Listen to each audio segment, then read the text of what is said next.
Joining me now, the Billboard man, Alfredo Ortiz. He is the president and the chief executive officer of the Job Creators Network. Alfredo, great to have you. John, good morning. Thank you for having me. Great to be back on the show as always. Now, Alfredo, we were with each other a week ago. Since then, you've got a new billboard out in Times Square. Can you tell us what it is? Yes, absolutely, and we're excited because we continue getting some great coverage on it, and I'm glad because these are the kind of things we need to talk about.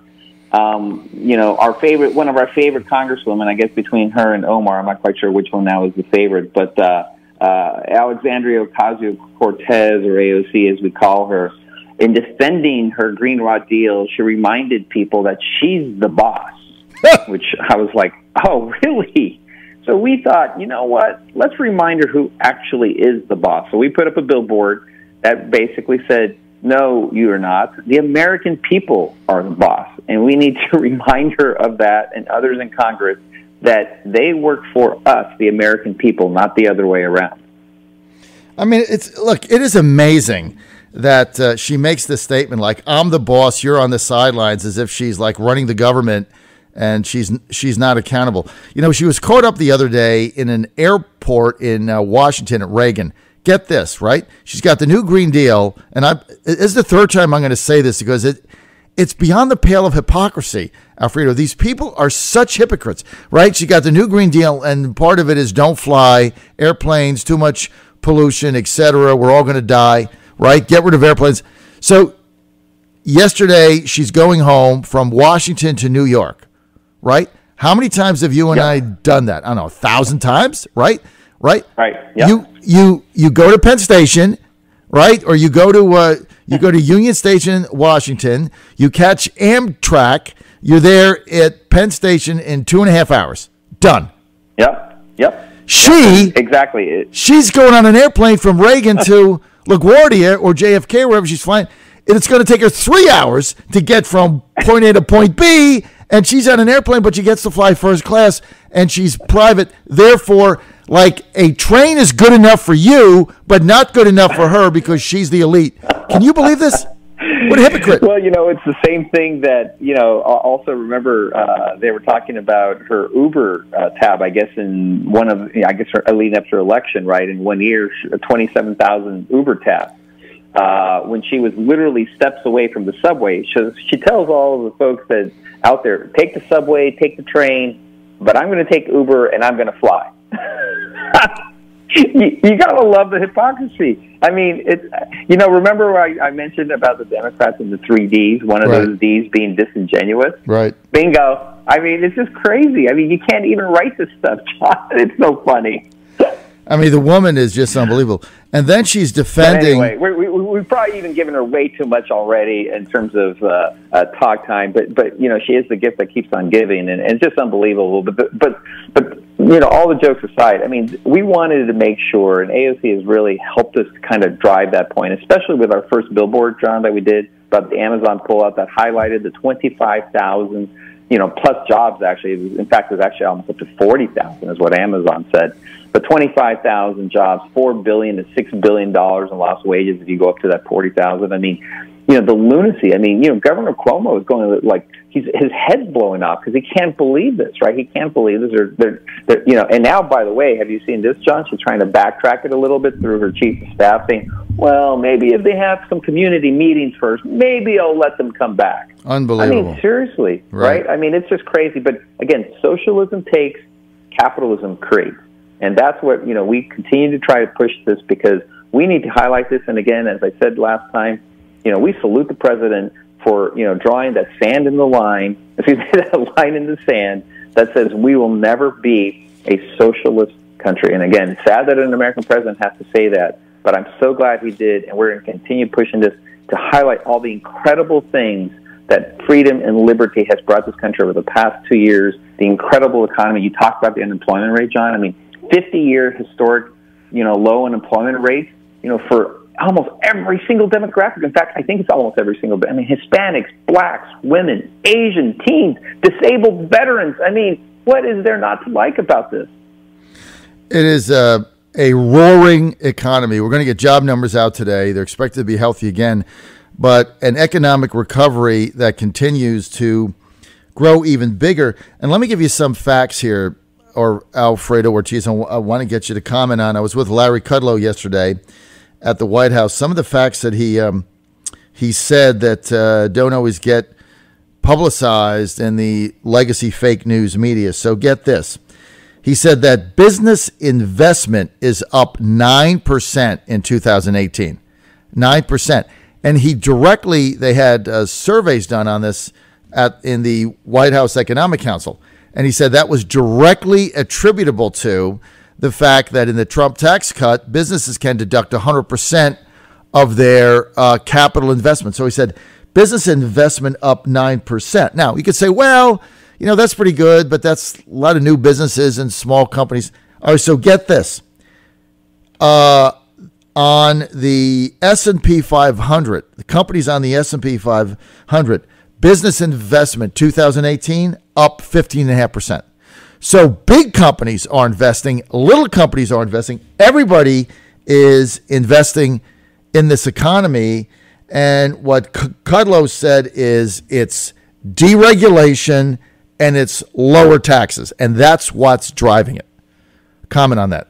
Yeah, I mean, that's exactly right. I mean, before we even got the Tax Cut and Jobs Act passed, that was one of the things the Trump administration just nailed right away is the excessive red tape that was just killing businesses. John, I know you and I have talked about this before, but if you remember in 2016, we did a national survey among small business owners and asked them, what's keeping you from really succeeding? Because remember, under the Obama administration, we reached that point that what I like to call negative entrepreneurialism in this country, the first time in history when more businesses were closing than opening. A really, really sad statement. And that was because of why? The answers came back from our survey, which was too much red tape, right? Over-regulation was killing them. Taxes were crazy high. And then then because of Dodd-Frank, 2,000 plus community banks closed. So the access to credit just dried up. And as a small business owner, and I was a small business owner, without credit, we're done, right? And so the Trump administration got on top of all three of these, starting with the red tape, got rid of that. I think it's like 26, regulations off the table for every one introduced, I think is what the number is. I mean, I'm somewhere around that. But that literally, released and unleashed the economy almost immediately from that perspective. And then you came back the following year with the tax cut. And we're seeing this tax cut work. I mean, I mentioned kind of the list of all those with record low unemployment. When you look at women-owned businesses, and this was a survey that was just released, I think it was yesterday by biz2credit.com, women-owned businesses continue to be a growth engine for this economy. It's incredible. In fact, their loan app, they did a survey, I think, amongst 30,000 women that are part of their database, and that went up. It increased by 13%. I mean, people are investing back. I mean, women right now are like truly the growth engine of the growth engine, and it's fantastic, right? And this is the kind of investment that we wanted, we were looking for. We pushed for this from the beginning of our tour back in 2016 when we called it, the Bring Small Business Back tour. Up through our Tax Cuts Now tour, and then, of course, the Tax Cuts Work tour from last year that you participated on and myself with Vice President Pence on a couple different stops, right? Highlighting the incredible results that have happened because of the tax cut, because of the deregulation, and because of the improved access to capital credit. I mean, the Trump administration was a trifecta of improvements for the small business community. It really is. And you look at these results now, Alfredo, and you really cannot argue with them. Kudlow said yesterday also that in 2018 that they had the highest number of new businesses opening that they've had in a decade, like people just starting businesses.